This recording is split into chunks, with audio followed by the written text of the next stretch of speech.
Hey, welcome back, everybody, to another episode of the Educational AD Podcast. We're going to be right back with today's guest, but as always, we're going to give a shout out to our sponsors. Now, remember, these are all companies that I used as an athletic director. They're all great companies. You should be using them too. So take 3 minutes, listen to our shout outs, then listen to our interview, then go and visit these sponsors because you're going to be glad you did. Here we go. We want to say thanks to our good friends at Sideline Interactive, indoor score tables and video boards. Go to their website and you can schedule a live web demo to see all the great products in action. You've heard me say before, probably one of the best equipment purchases I ever made was our Sideline Interactive indoor score table. Go to sidelineinteractive.com. Schedule that live web demo today. We also want to say thanks to our friends at Huddle. You know, as a football coach, I used Huddle for years, but when I became an athletic director, I made sure that our school was a Huddle school. And our coaches, our student athletes, even our parents just loved the tools that Huddle provided. Go to huddle.com, join the 100 million users, and turn your school into a Huddle school. That's huddle.com. We also want to say thanks to Gipper. Go to gipper.com. Let their team turn you into a social media marketing guru. Whether it's a simple social media post to celebrate a win or an entire newsletter to showcase the great things your department's doing, the team at Gipper will have you up and running in no time. It's professional graphic design made easy. Go to gipper.com to get started. We also want to say thanks to Hometown. Hometown continues to change the game for principals, for athletic directors, even for coaches, with their solutions that include digital ticketing, of course, but how about athletic website construction, fee-free fundraising, and a whole lot more. Go to hometown.com. Their team's going to show you how to save time, how to raise more money, and how to bring your community together. That's hometown.com. We'd like to thank Ohio University and their online masters in athletic administration. My assistant athletic director, along with thousands of others, got his master's through the Ohio program, and it was a great experience.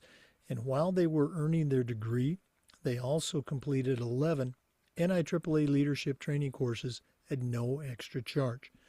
Check out Ohio University and their online masters in athletic administration. Let's also say thanks to Athletic Surveys. At my school, we use surveys for everything, for student athletes, for coaches, especially for parents. And the information that came back was incredibly valuable. A lot of it was over-the-top positive, but we still got to hear from our squeaky wheel parents. But listening to their concerns, we could keep them from turning into something big usually. But going back to that positive data, when you're meeting with your school board, very valuable. When you're meeting with your principal, very valuable. Go to athleticsurveys.com. They're going to create that custom survey that lets you take the pulse of everybody in your program. Athletic Surveys. And don't forget to mention the podcast. We also want to say thanks to Beacon Creative Wall of Fame. Now, Vital Signs Wall of Fame has been bringing schools' legacies to life for the past decade, but Beacon Creative is a new content creation service that's going to supply compelling stories to your digital platform. We hear from schools all the time how they don't get a chance to celebrate their athletes. Well, that's where Beacon Creative comes in, and you don't have to lift a finger. I want you to email John Townsend. His email is John, John, at beaconwalloffame.com. Shoot him an email today. You're going to be glad you did. And finally, we want to say thanks to Home Campus. Home Campus is a platform that you're going to use every single day for scheduling, rosters, results. Their athletic eligibility and clearance platform alone is a game changer. Go to homecampus.com. Make sure you mention the podcast and find out all the great things they can do for you. That's homecampus.com. Hey, welcome back, everybody, to another Toolbox Extra on the Educational AD Podcast. We're going to Ohio today, And our guest is Travis McAvene. He's got an incredible background as an athlete, as a coach, as an executive, and as a we can say he's a big baller. Excited to hear about everything he has to share. Travis McAvene, welcome to the Educational AD Podcast. Thank you for having me. I'm definitely excited to do this podcast with you guys and give you a little insight about me and what I'm doing currently with Big Baller Brand. Well, we actually can say Happy New Year. This is going to drop on January 1st. So you're the first segment on our 2026 schedule. Congratulations on that tremendous honor. Travis, we always like to let our listeners have a chance to get to know our guests. So Sure. give us your quick bio, where you were born, where you grew up. Maybe in this first segment, take us up through your own college years. But Sure. what's the Travis McAvene origin story? Well, I've been involved in basketball a long, long time, both as a player, a coach, athletic director, general manager. You know, there's not too many roles that I haven't played in basketball the last 27 years. But I am born and raised in Richmond, Indiana. So I grew up an Indiana guy. Graduated from high school from Centerville High School in Indiana in 1994, where I was an all-conference player, and then got a basketball scholarship to North Florida Junior College in Madison, Florida, all the way back in 1994. That was kind of a start for me as far as college goes.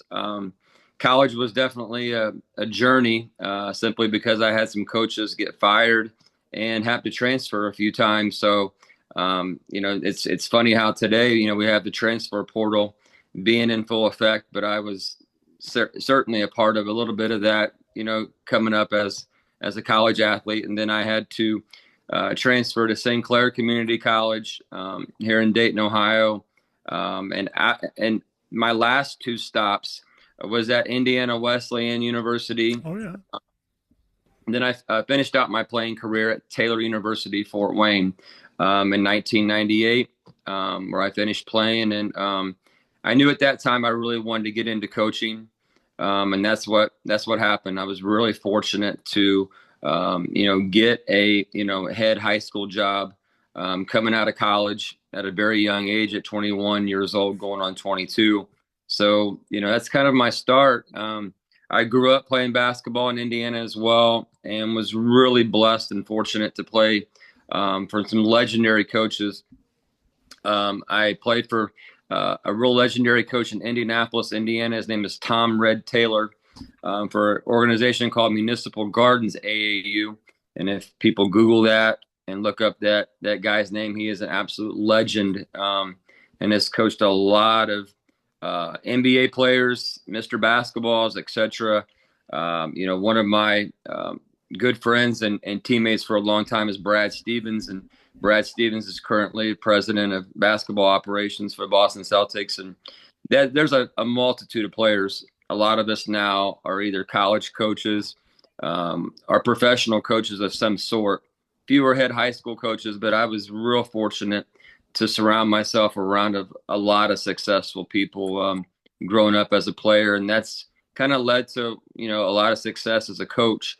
Later in life. I think your roots are your roots. And I was fortunate to be taught the game of basketball the right way. And then I've, coached the same. Obviously you have your own style of coaching and the way you want to run things different as a player. But I was taught well, growing up. I was also taught well by a legendary coach in my hometown in Richmond, Indiana. His name was Rick Wolfenbarger. And those two guys had a lot of impact, both Coach Taylor and Coach Wolfenbarger, growing up in my life. And, I still hold their core values to everything that I do to this day at 49 years old. Well, I just love the stories, and I want to dive a little deeper later on. But let's go back. You talk about roots. Let's go back in before high school. What was it like for you growing up in Indiana? Was it driveway basketball? Was it open gyms? Those days where you're the younger kid and you're waiting for your chance on the floor to get picked, or however that worked out? What are some of your memories of those days?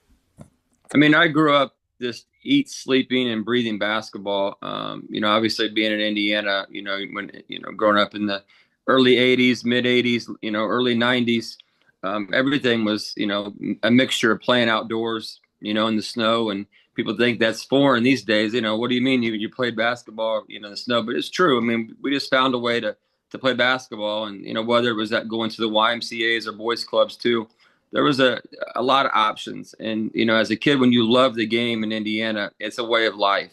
So I think it was a big part of just finding a way to get things done as a player. And when you love something as much as you do with basketball, it's never work because you love doing it. So I think that's a part of growing up in Indiana. You just have that love for the game, and you're brought up around people that are the same as you and are hungry to get to the next level. And that was always the goal as a kid. Let's make varsity basketball and let's try to get a college basketball scholarship. So I think those goals were always there as a young kid. And then obviously as the way you go up the ladder and the more you mature, those things, come into place. And I think, I'm a big believer good things happen to good people. So. All right, I got to ask. I grew up in Oregon and Washington State. Went to a big high school, but we were in a small town. Played in some real cracker box gyms. I think people hear Indiana and they think of Hoosiers. Any small gymnasium stories you can share from your playing days?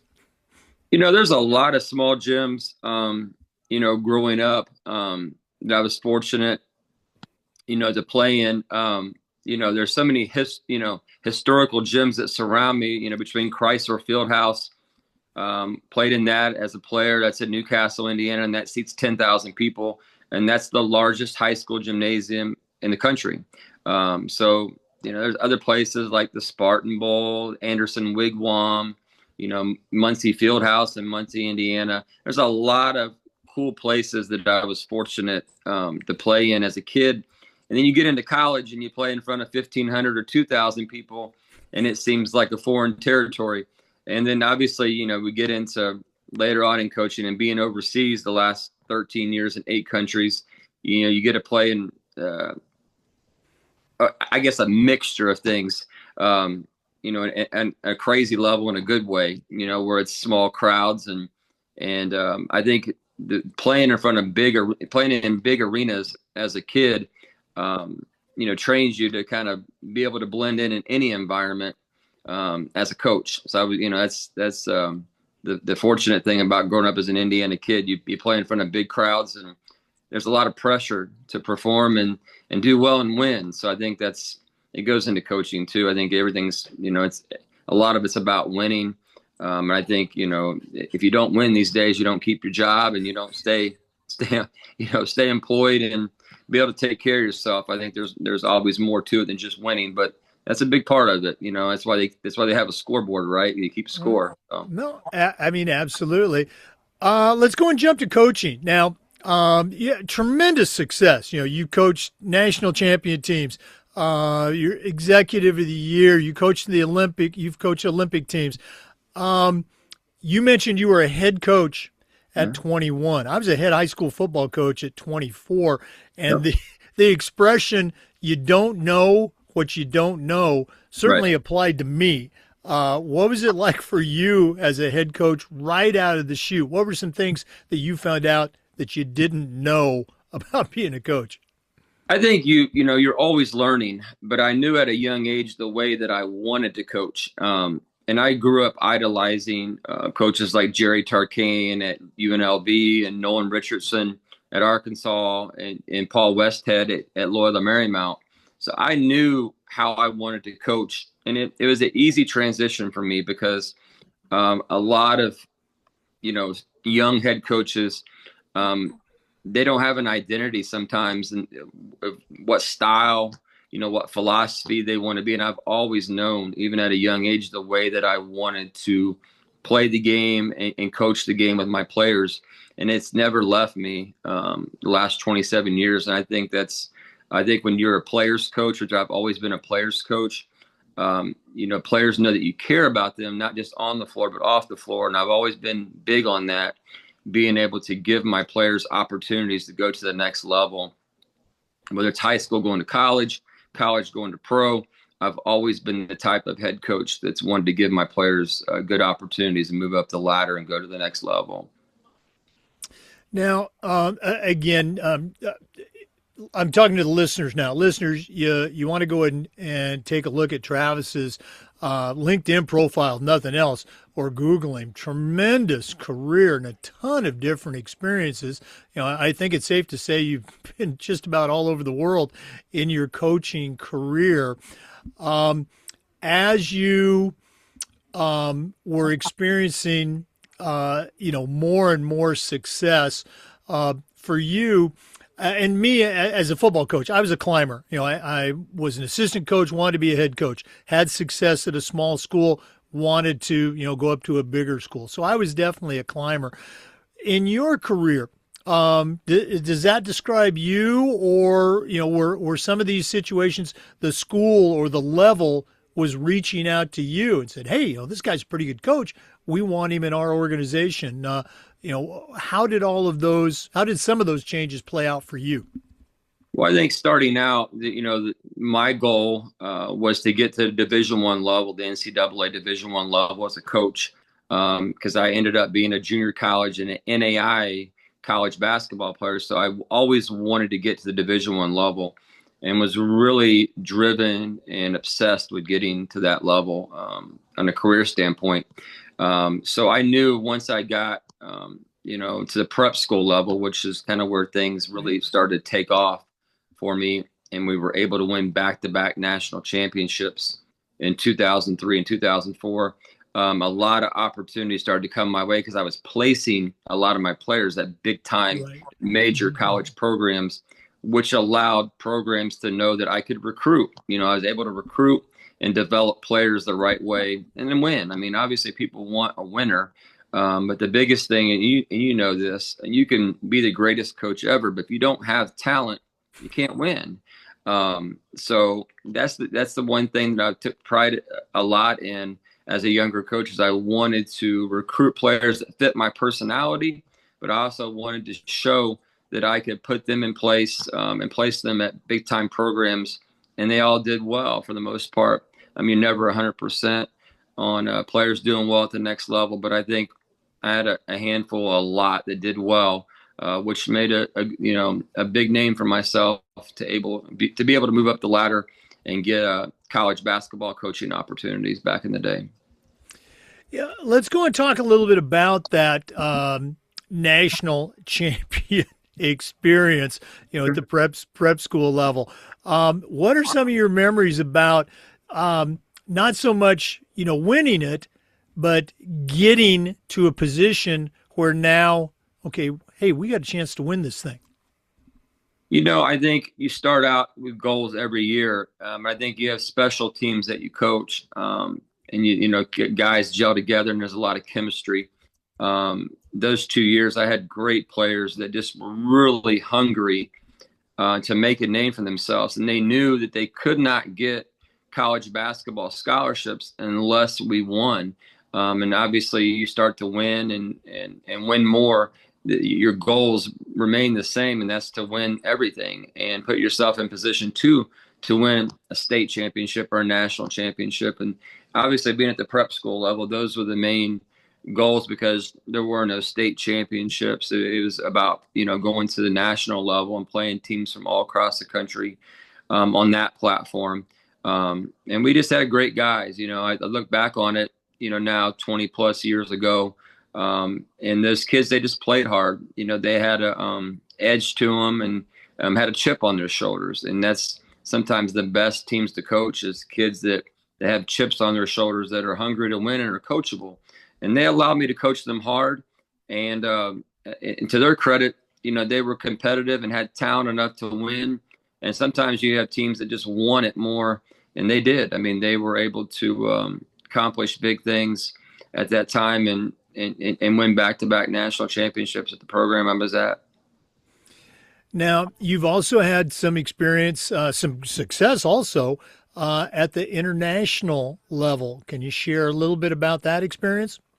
Well, it's funny how life turns out, but after coaching college basketball for a while, I got into the minor league level in 2011 and 2012, and was able to win some awards, Coach of the Year awards, through Eurobasket, and was able to get my name out there on the international level and seen, and was able to land the head coaching job for our USA Jones Cup men's national team in Taiwan in the summer of 2012. Originally, I was supposed to work for Kobe Bryant's dad, Joe Bryant, and that I was totally excited to do that. And he ended up taking a head coaching job somewhere else in Asia at that time. And the head coaching job kind of dumped in my lap, and I just ran with it at that time, and was able to win a bronze medal, and was 1 point away from winning a gold medal that summer against the Philippines national team. And things kind of took off from there. This past year I finished up coaching and working in Mexico, and you look back on it from 2012 to 2000, essentially 25, being in 8 countries. It's just been a journey and a grind, to say the least. But I've enjoyed it. My biggest takeaway, it's allowed me to be a better coach and be a better person too. I've got a 21-year-old daughter that just graduated from college this past May. Her name is Jada, but she played college volleyball at the University of Cumberland in Kentucky. And now it's kind of, I have the ability to get selfish again and try to pursue getting back to the college basketball level again. And that's what I want to do here relatively soon, even though I have a great position as grassroots director for Big Baller brand and love what I do working for a great person like LeVar Ball.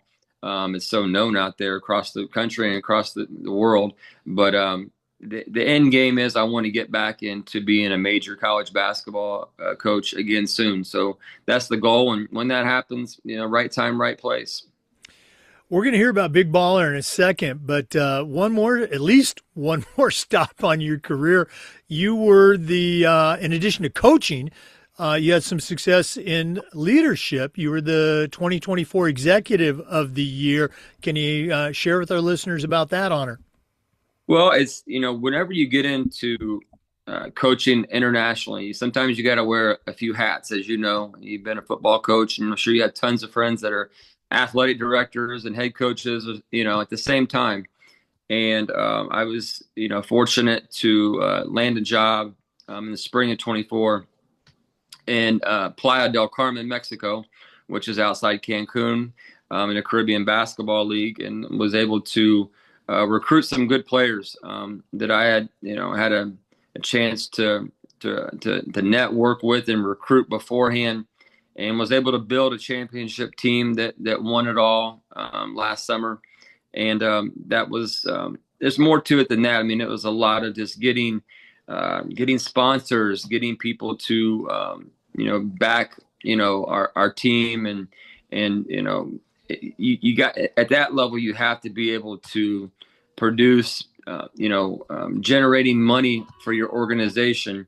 And between running camps and clinics and combines, there's so much that goes into being an executive or a general manager at that level. And things fell into place, and I had a great group of players, and I had great sponsors too, that believed in me and backed what I was doing in Mexico a little over a year ago. And that's what got me that award. And it's always accomplishments are great, but I always tell people there's different levels to basketball, and there's different positions you can get involved in. You don't always have to be a head coach. You can be a general manager.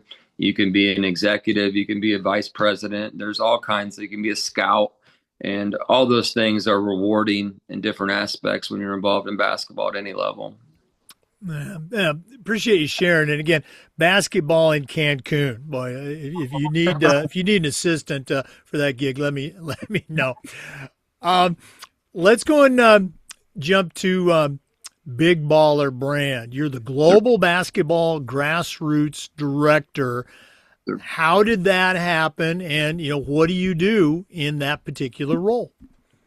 Well, the shoe company's been around for a while. Obviously, you've got, two guys and Alonzo and LaMelo that are NBA players, both in Charlotte and Cleveland. Their dad, LeVar Ball, started the company years ago.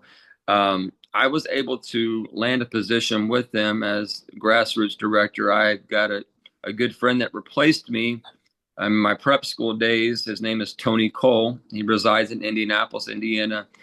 He is president of Big Baller Brand, and obviously LeVar Ball's right-hand man in the business operation scene, and handles a lot of business for Mr. Ball. And they contacted me last October and said they really wanted somebody with great international experience as a coach and an executive to help brand things and expand things globally, which I've been able to do in the last year plus. I started the position in October of 24 and still hold the title, and we're still growing the grassroots program as a whole with Big Baller Brand.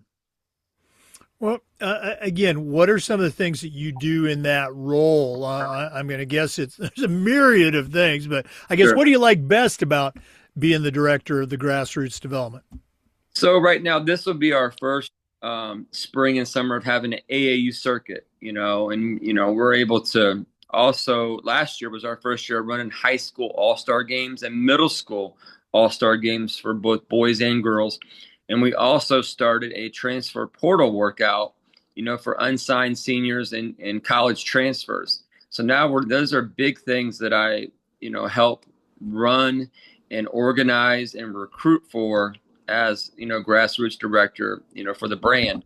And it's a lot of work. It's a lot of calling people, networking with middle school athletic directors, high school athletic directors, AAU coaches. There's a lot that goes into it to expanding what we're trying to do, which is build a great grassroots program for Big Baller Brand, just like Nike, Adidas, Under Armour, Reebok, any shoe company, Puma. There's a ton of shoe companies. New Balance has their AAU circuit now, and we're different from everybody else. And I think what makes us stand out and be unique, you don't have to call a bunch of people to get answers and get things moving on our end. Whether it's you're wanting uniforms, you're wanting to be involved in a tournament, you're wanting to run an all-star game. There's three people, as far as administration, you really have to go through, and that's myself, Tony, and then obviously LeVar Ball as a whole. And we're all easy to get a hold of. Of course, you pick and choose who you want to talk to and be selective, just like you do on your podcast. You're not going to have anybody on your podcast. We try to really use all of our experiences, all of us with having a ton of years of experience in coaching and administration, and not just in the U.S. but also across the world, to get people involved in what we're doing with hosting tournaments, camps, all-star games, AAU tournaments. There's so much that goes into grassroots. Oh no, absolutely. And you bring up a great point. Our listeners are high school, some college athletic directors and coaches, and we try to share stories. And you've done a great job of sharing yours, but we also try to share, best practices or Sure. information that the listeners can then decide. Are they going to follow up on? There's a lot of shoe companies out there. Which shoe am I going to try? Why? Sure. Why not Big Baller? Let me ask you this question. Now, you coached high school, you coached prep school, you coached college, you coached international. Sometimes, and I'm using this as an umbrella term, AAU or travel ball, and it can be basketball, it can be soccer, it can be volleyball. Sometimes AAU ends up being in an adversarial relationship with high school sports, school-based sports. What are your thoughts on that? And I guess a better question would be, how do we avoid that? How do we get these organizations to work with each other? It's AAU has always been controversial, and it's so different now than what it was growing up in the 80s and 90s. Oh, yeah. Now you've got a ton of AAU circuits and shoe brands that get involved in things. And some are, you got some great AAU programs and situations. You got bad ones. Hmm. Sometimes, like you say, that don't support their high school program, and there's not a great marriage there as far as relationships go. And I think it's huge that AAU coaches continue to try to have a good relationship with their area high school coaches or their high school coaches their kids play for, because both go hand in hand. If I'm a head college coach, I'm going to talk to the head high school coach just as much as I'm going to talk to the AAU coach to get to know that player's background and history and get to know things more about their family and them as a player.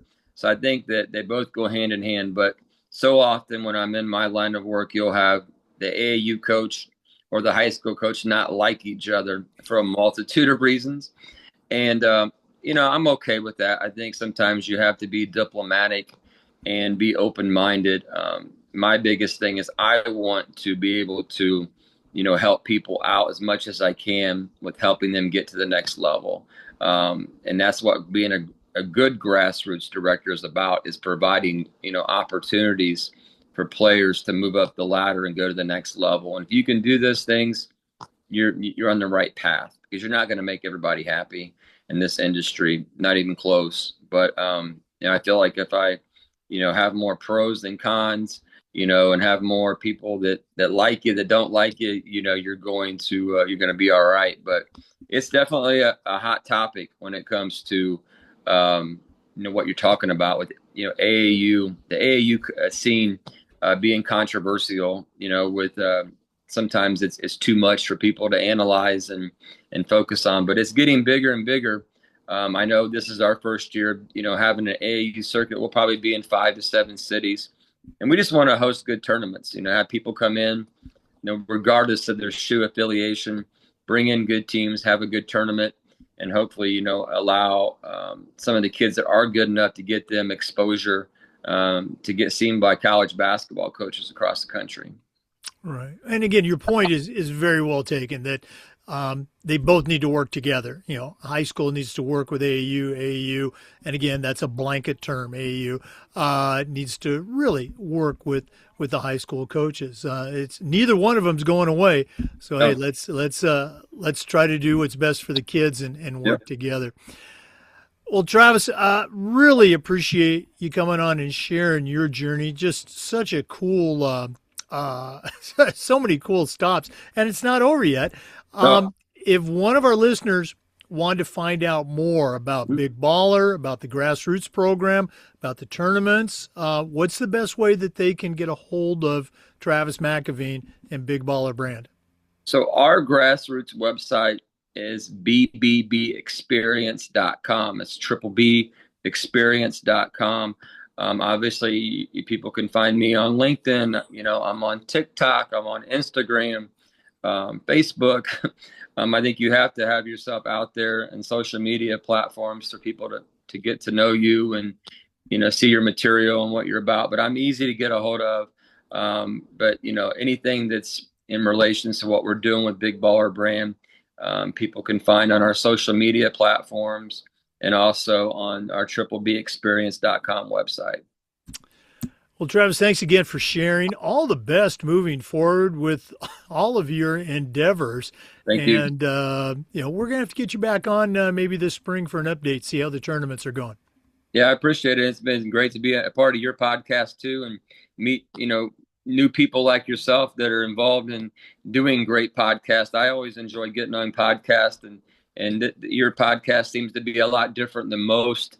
Obviously, you're dealing with athletic directors a lot and administrators in that role, but hopefully I've been able to give insight today to get people more educated on what's going on in the world of basketball. Oh, no, absolutely. You've been great. We appreciate it. Thank you. For our listeners, we appreciate you as well. And just a reminder that we upload the Zoom recordings of every interview to the Educational AD Podcast YouTube channel. We do Toolbox Extra just about every week, and just about every day we try to share stories along with some best practices from the world of athletics. So please come back and join us on the next episode of the Educational AD Podcast. We'll see you next time. Hey, before we go, we want to give another shout out to our great sponsors, Beacon Creative Wall of Fame. Check them out. Let them help you bring your school's legacy to life. Gipper.com. Let them help you become a social media marketing guru. Huddle. I used it as a football coach. As an AD, we were a Huddle school. Go to huddle.com. Athletic surveys. If you're not using a survey to take the pulse of your stakeholders, you're really missing out. Go to athleticsurveys.com. Sideline Interactive, indoor scoreboards, indoor score tables. Go to sidelineinteractive.com. Home campus, scheduling, rosters, results, athletic eligibility. Use homecampus.com. Ohio University's online masters in athletic administration. Check out Ohio University. And Hometown. Go to hometown.com. Find out all the great things they can do for your program. Thanks as always for listening. We'll see you next time on the Toolbox Extra on the Educational AD Podcast.